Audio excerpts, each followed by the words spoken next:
A very good morning aspirants. आज हम पढ़ेंगे इकोनॉमिक्स के अंडर मॉनेटरी पॉलिसी के बारे में। प्रीवियस वीडियोस में हमने क्या पढ़ा? Demography, census, economic growth, economic development. हर एक टॉपिक बहुत ही ज़्यादा इंपॉर्टेंट था, बट अगर हम आज के टॉपिक की बात करें तो ये बहुत ही ज़्यादा इंपॉर्टेंट टॉपिक है। ध्यान से सुनिएगा, आपको हर एक बुक में मिल जाएगा, बट इस चीज़ को समझना थोड़ा मुश्किल है। ठीक है, सो हम पढ़ रहे हैं मॉनेटरी पॉलिसी के बारे में। एक होती है मॉनेटरी पॉलिसी, एक होती है फिस्कल पॉलिसी।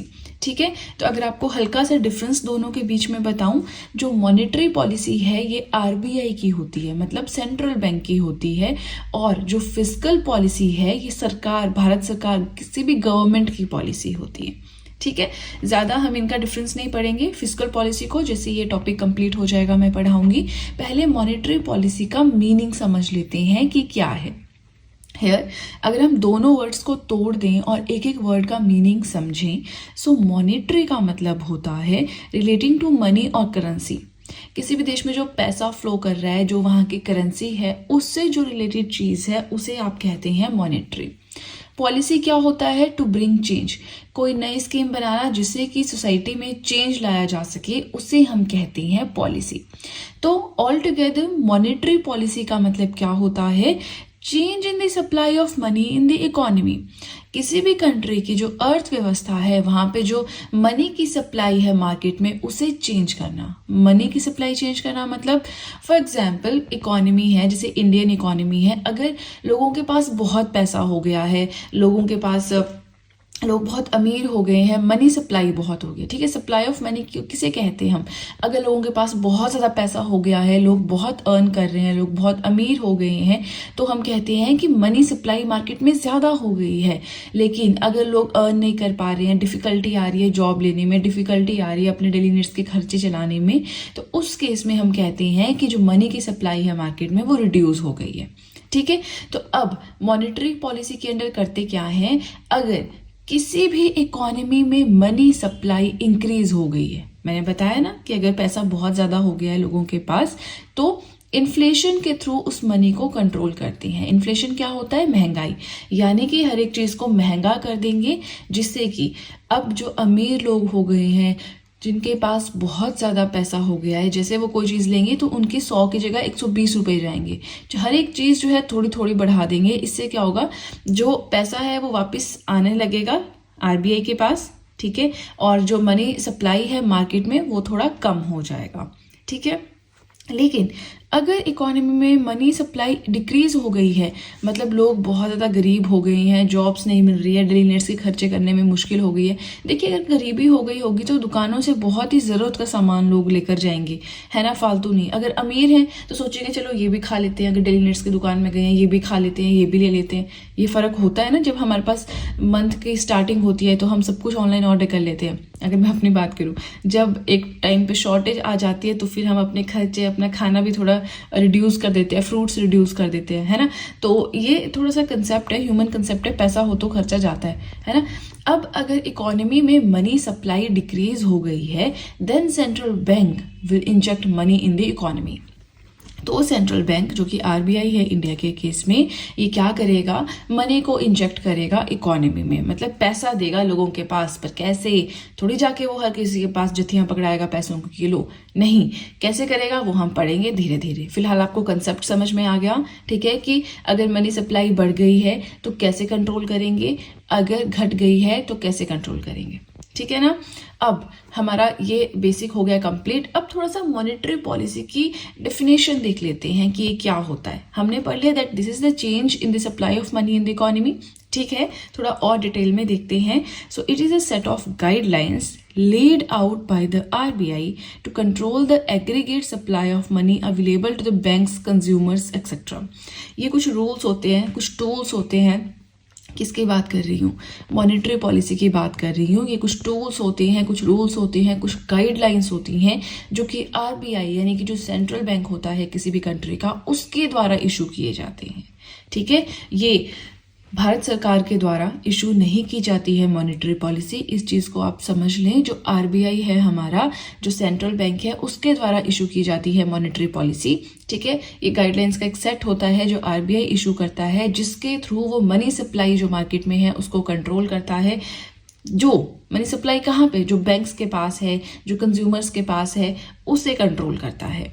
और इसको हम इस तरह से भी डिफाइन कर सकते हैं that monetary policy governs the entire functioning of all the financial institutions of the country. किसी भी देश में जितने भी फाइनेंशियल इंस्टीट्यूशंस हैं उन सब के गवर्निंग, वो सब कैसे काम करेंगे, उसकी एंटायर फंक्शनिंग को गवर्न करता है मॉनेटरी पॉलिसी। फाइनेंशियल इंस्टीट्यूशंस क्या होते हैं? जो भी पैसे से संबंधित है, आपके जितने भी कमर्शियल बैंक्स हैं, आपके जो ये होते हैं इंश्योरेंस सेक्टर है ना, वैसे तो ये IRDAI के अंडर आते हैं, बट डायरेक्टली और इनडायरेक्टली आरबीआई के अंडर होती हैं। ठीक है, अब नेक्स्ट हम पढ़ेंगे थोड़ा सा और इन डिटेल कि किसके पास पावर है मॉनेटरी पॉलिसी को ले आउट करने की, इशू करने की। तो देखिए, monetary policy is the policy of RBI. Central bank की पॉलिसी है। 3-4 बार मैं सेम चीज रिपीट कर चुकी हूं ताकि ये चीज आपके दिमाग में आ जाए। आरबीआई पैसों का काम करता है। रिजर्व बैंक ऑफ इंडिया है। बैंक माने जो पैसों से संबंधित है, पैसे माने मॉनेटरी पॉलिसी माने आरबीआई। ठीक है, अब ये जो पॉलिसी है आरबीआई की, ये प्रिस्क्राइब्ड है अंडर, मतलब आरबीआई के पास पावर है कि वो मनी सप्लाई को मार्केट में कंट्रोल करेगा। कौन से एक्ट के अंडर आरबीआई को ये पावर मिली हुई है? सो आरबीआई एक्ट है हमारा 1934 का, उसके अंडर ये पावर मिली हुई है आरबीआई को कि वो मॉनेटरी सप्लाई जो है, जो मनी की सप्लाई जो है मार्केट में, उसे कंट्रोल करेगा। So RBI act 1934 empowers RBI to formulate the monetary policy. ये एक्ट फॉर्मुलेट करता है आरबीआई को। ठीक है, अब इसके अलावा एक और एक्ट है जो कि बैंकिंग से रिलेटेड है, बैंकिंग रेगुलेशंस एक्ट 1949। तो ये क्वेश्चन आता है कि आरबीआई के पास जो पावर है मॉनेटरी पॉलिसी को रेगुलेट करने की, कौन से एक्ट के अंडर है? कंफ्यूज नहीं करना इस एक्ट के साथ। जिस एक्ट के अंडर आरबीआई बना है उसी एक्ट के अंडर उसे ये पावर मिली है कि वो मॉनेटरी पॉलिसी को रेगुलेट करे। ठीक है, अब हम पढ़ते हैं कि जो मॉनेटरी पॉलिसी है ये कितने तरह की होती है। ठीक है, अभी देखिए हम इसके टूल्स भी पढ़ेंगे। 2 तरह के टूल्स होते हैं, हल्का सा आपको बताती हूँ, जिसके थ्रू हम मॉनेटरी पॉलिसी को जो है कंट्रोल कर सकते हैं मार्केट में। जो मनी की सप्लाई है इकोनॉमी में, उसे कंट्रोल कर सकते हैं। एक होता है क्वालिटेटिव, एक होता है क्वांटिटेटिव, राइट। अब जो क्वालिटेटिव है उसमें भी काफ़ी कुछ आता है, क्वांटिटेटिव भी खुद में बहुत बड़ा टॉपिक है। तो उन दोनों को हम अलग अलग से वीडियोस में पढ़ेंगे। ठीक है, आज के वीडियो में पूरा टॉपिक नहीं कवर हो पाएगा। आज मैं कोशिश करूंगी कि जो भी इंपॉर्टेंट रहता है सब हो जाए, ताकि नेक्स्ट वीडियो में हम क्वांटिटेटिव टूल्स, उससे नेक्स्ट में क्वालिटेटिव टूल्स पढ़ सकें। तो इस तरह से 3 लेक्चर्स रहेंगे मॉनेटरी पॉलिसी के अंडर। एक भी लेक्चर मिस नहीं करना है, अदरवाइज आपको समझ नहीं आएगा। ठीक है, कोशिश कर रही हूँ बहुत इजी भाषा में और सिंपल से सिंपल लैंग्वेज में समझाऊं। अब आपने आगे डिसीजन लेना है कि आपने किस तरह से नोट्स बनाने, बट मैं आपको इतना ही कहूंगी कि बहुत इंपॉर्टेंट टॉपिक है इकोनॉमिक्स का, नोट्स जरूर बनाएं। नो डाउट आपको हर एक बुक में मिल जाएगा, बट बुक से पढ़ना इकोनॉमिक्स बहुत टफ होता है। ठीक है, चलिए नाउ मॉनेटरी पॉलिसी की बात करें तो ये 2 तरह की होती है। एक है एक्सपेंशनरी मॉनेटरी पॉलिसी, एक है कॉन्ट्रैक्शनरी मॉनेटरी पॉलिसी। एक्सपेंशनरी माने एक्सपैंड करना, फैलाना। कॉन्ट्रैक्शनरी मतलब कॉन्ट्रैक्ट करना, सिकुड़ना। ठीक है, तो बस इनका मीनिंग भी जो है इन्हीं 2 वर्ड्स पे डिपेंडेंट है। जो एक्सपेंशनरी मॉनेटरी पॉलिसी है, it tries to expand the money supply in the economy. किसी भी कंट्री की इकोनॉमी में जो मनी सप्लाई है उसको एक्सपेंड करने की कोशिश करता है, जो मनी सप्लाई है उसको इंक्रीज करने की कोशिश करता है। मतलब क्या? मतलब यहाँ पे आएगा कि अगर किसी भी कंट्री की इकोनॉमी में मनी सप्लाई डिक्रीज हो गई है इन केस, तो उसको एक्सपेंड करेगा। नई नई ये पॉलिसीज लेकर आएगा जिसके थ्रू जो इकोनॉमी है उसमें पैसा इंजेक्ट किया जा सके आरबीआई के द्वारा। ये चाहेगा इस मॉनेटरी पॉलिसी के अंडर कि लोगों के पास बहुत पैसा हो। ठीक है, तो मनी सप्लाई को एक्सपेंड करेगा। नेक्स्ट है contractionary policy, to suck out the liquidity in the economy. अब मान लीजिए कि इकोनॉमी में बहुत ज़्यादा पैसा हो गया है, लोग बहुत अमीर हो गए हैं, बहुत खर्चा करने लग गए हैं, तो उस टाइम पे आरबीआई क्या करेगा? कॉन्ट्रैक्शनरी मॉनेटरी पॉलिसी लेकर आएगा जिसके थ्रू लोगों के पास जो पैसा है वो खींच सके अपने आप के लिए। ठीक है, कैसे लाएगा? इन्फ्लेशन के थ्रू। ओके, सो इस केस में मनी सप्लाई को डिक्रीज करता है कॉन्ट्रैक्शनरी मॉनेटरी पॉलिसी के अंडर आरबीआई। ठीक है जी। अब देखिए ये सब बहुत ही बेसिक चीज़ें थी, बट जो चीज़ें मैंने आपको इसमें समझाई हैं मुझे नहीं लगता आपको कहीं और मिलेंगी। नो डाउट मिल जाएंगी, बट उनको बुक्स के थ्रू समझना थोड़ा मुश्किल होता है। जैसे कि मॉनेटरी सप्लाई का कंसेप्ट क्या है, कैसे कंट्रोल करता है, गवर्नमेंट की पॉलिसी होती है फिस्कल पॉलिसी, आरबीआई की पॉलिसी होती है monetary policy. Second important point है। थर्ड है कौन सा ऐसा एक्ट है जिसके थ्रू पावर मिलती है आरबीआई को कि वो मॉनेटरी पॉलिसी रेगुलेट कर सके, तो वो है हमारा आरबीआई एक्ट 1934। फोर्थ हमने पढ़ा उसके टाइप्स क्या क्या है, क्या एक्सपेंशनरी मॉनेटरी पॉलिसी का मतलब होता है, क्या कॉन्ट्रैक्शनरी मॉनेटरी पॉलिसी का मतलब होता है। तो आपने ये सब कुछ नोट्स में बढ़िया से जैसे मैं लिखा रही हूँ ऐसे ही लिखना है, क्योंकि एग्जाम फर्स्ट टाइम में क्लियर नहीं होता है। इस इस यूनिवर्सल ट्रूथ को अपने दिमाग में बिठा लेना है, नोट्स बनाने हैं, क्योंकि धीरे धीरे अगर कोई करंट अफेयर आता है कि जी सरकार ने ये किया, सरकार ने वो किया, सरकार नहीं कहेंगे आरबीआई ने ये किया, आरबीआई ने वो किया, तो उसे आप अपने नोट्स में अपडेट कर सकें, बहुत ज़्यादा ज़रूरी होता है वो। ठीक है, चलिए इसी के साथ हमारा फर्स्ट पेज हुआ कंप्लीट। वीडियो के साथ में नोट्स ज़रूर बनाएं, आपके लिए बिलीव मी इतने ज़्यादा इंपॉर्टेंट प्रूव होंगे कि आप सोच भी नहीं सकते हैं। ठीक है, चलिए इसी के साथ अब चलते हैं अपने नेक्स्ट पेज की ओर। नेक्स्ट हम एक बहुत ही ज़्यादा इम्पॉर्टेंट चीज़ मॉनेटरी पॉलिसी के अंदर स्टार्ट कर रहे हैं, जो कि है monetary framework in India. India में जो है मॉनेटरी फ्रेमवर्क कैसा है। अब ये फ्रेमवर्क का मतलब क्या होता है? फ्रेमवर्क का मतलब होता है एग्रीमेंट, यानी कि एक समझौता। अब एग्रीमेंट हमेशा दो पार्टीज के बीच में होता है, तीन पार्टीज के बीच में होता है, सिंगल पार्टी के बीच में तो नहीं हो सकता है ना। अब कोई कंपनी है, मेरा चैनल है एन एस्पिरेंट, इसको एग्रीमेंट करना है तो किसी और के साथ एग्रीमेंट करेगा ना, मैं खुद से अपने साथ तो एग्रीमेंट नहीं कर सकती अपने चैनल के साथ, है ना। तो एटलीस्ट हमें दो पार्टीज चाहिए होती हैं एग्रीमेंट करने के लिए। तो अब ये जो मॉनेटरी पॉलिसी है इससे रिलेटेड एग्रीमेंट इंडिया में हुआ है दो पार्टीज के बीच में। कौन कौन सी हैं वो दो parties? RBI and central government. Reserve bank of India जो कि इंडिया का सेंट्रल बैंक है और जो केंद्र सरकार है, उन दोनों के बीच में एग्रीमेंट हुआ है जिसे हम कहते हैं मॉनेटरी फ्रेमवर्क इन इंडिया। अब एग्रीमेंट क्या बोलता है?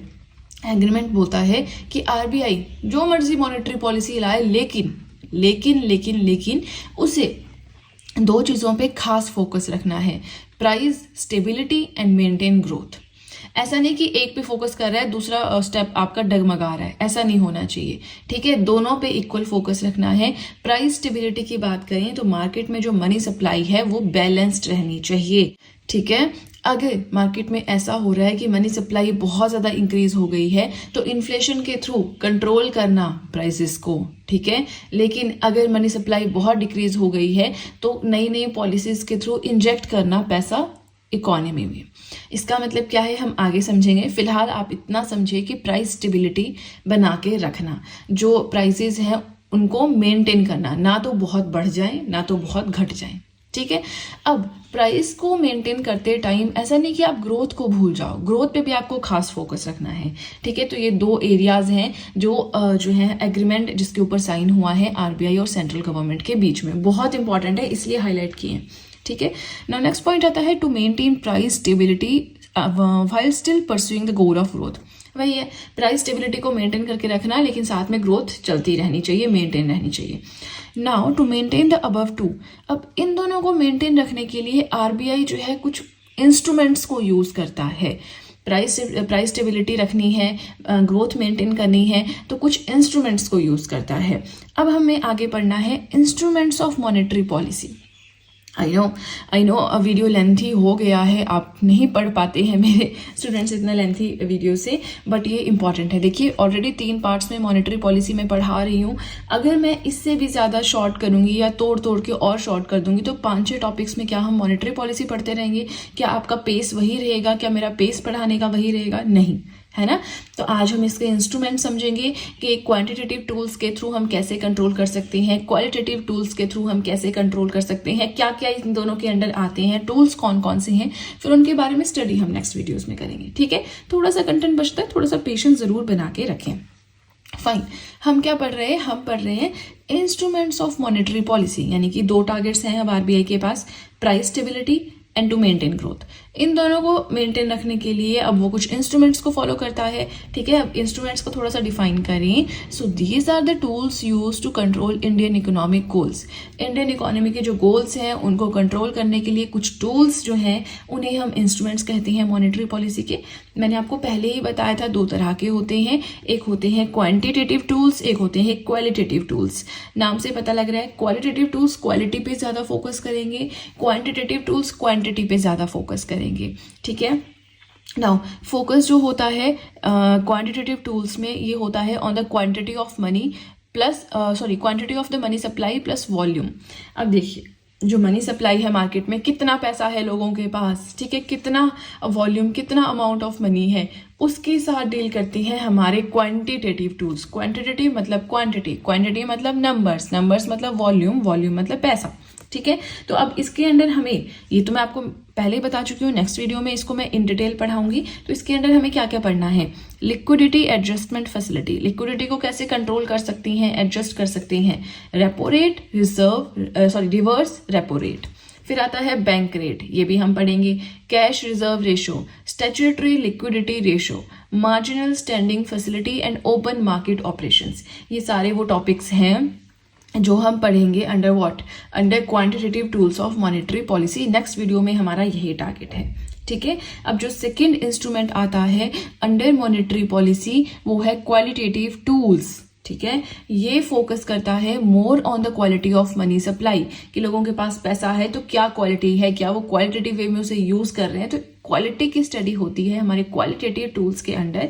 इसमें हम क्या क्या पढ़ेंगे, इसमें हम पढ़ेंगे rationing of credit, direct action, moral suasion, changes in marginal requirement on security loans. तो ये सब कुछ हमें पढ़ना है। अब देखिए यहाँ पे ना एक हल्का सा एग्जांपल मैंने दिया हुआ है कि क्वालिटी, हमने यहाँ पे क्या पढ़ा है कि क्वालिटेटिव टूल क्या करता है, फोकस करता है more on the quality of money supply, ठीक है। तो अब अगर हम कोई पर्टिकुलर सेक्टर लेते हैं, मनी सप्लाई की क्वालिटी पे कैसे कंट्रोल करेगा, है ना, चलिए देखते हैं। थोड़ा सा आपको समझाऊंगी, फिर हम नेक्स्ट में ही पढ़ेंगे, just don't worry about that कि ये नया टॉपिक क्या स्टार्ट हो गया। देखिए कोई पर्टिकुलर सेक्टर है, अब बजट में क्या करती है गवर्नमेंट, अमाउंट देती है। एजुकेशन वाले जी, हाँ जी आप 1 साल के लिए इतना पैसा ले लीजिए, हेल्थ वाले आप इतना ले लीजिए, MSMEs वाले आप इतना ले लीजिए, रोडवेज वाले आप इतना ले लीजिए, है ना, रेलवेज वाले आप इतना पैसा ले लीजिए। तो करते क्या है, बजट में अगले 1 साल के लिए हर एक सेक्टर को गवर्नमेंट कुछ अमाउंट देती है कि आपने ये पैसा खर्चना है और देश का विकास करना है, ठीक है।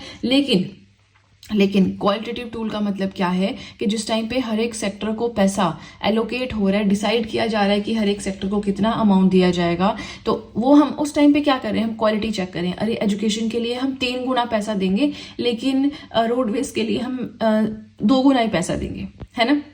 क्यों, क्योंकि रोडवेज जो है बन गए हैं इंडिया में, लेकिन एजुकेशन अभी इतनी अच्छे से स्ट्रांग होल्ड नहीं बना पाई है ना। तो हम वहां पे क्या कर रहे हैं, डिसाइड कर रहे हैं, क्वालिटी डिसाइड कर रहे हैं कि हमने एजुकेशन को ज्यादा फोकस करना है, एजुकेशन की क्वालिटी पे फोकस करना है, तो हम एजुकेशन को ज्यादा पैसा दे रहे हैं। तो ये क्या हो गया, हमारा क्वालिटेटिव टूल्स का एग्जाम्पल हो गया, मीनिंग हो गया, ठीक है। अब आज के लिए इतना ही। आई होप मैंने जो पढ़ाया आपको समझ में आया है, वीडियो अच्छी लगी है। और अगर वीडियो अच्छी लगी है मुझे कमेंट सेक्शन में ज़रूर बताएं, मैं जानना चाहती हूँ आप लोगों की फीडबैक कि जो मैं समझाती हूँ, जो मैं मेहनत करती हूँ, ये आप लोगों को पसंद आता है, आप लोगों के फेवर में रहता है या नहीं, ठीक है। चलिए आज के लिए इतना ही। आई होप मैंने जो पढ़ाया आपको समझ में आया है, वीडियो अच्छी लगी है। और अगर वीडियो अच्छी लगी है तब तो बहुत ही ज़्यादा अच्छे से पता है कि क्या करना है, जल्दी से कर दीजिए चैनल को सब्सक्राइब, बेल आइकन को कीजिए प्रेस, सो दैट मैं जैसे कोई वीडियो अपलोड करूँ सबसे पहले नोटिफिकेशन आपके पास पहुंचे। प्लस जो भी आपके फ्रेंड्स हैं जो भी गवर्नमेंट एग्जाम्स के लिए प्रिपेयर कर रहे हैं, उनके साथ भी मेरे चैनल का लिंक ज़रूर शेयर करें, so that in handwritten notes का उन्हें भी कुछ फ़ायदा हो सके।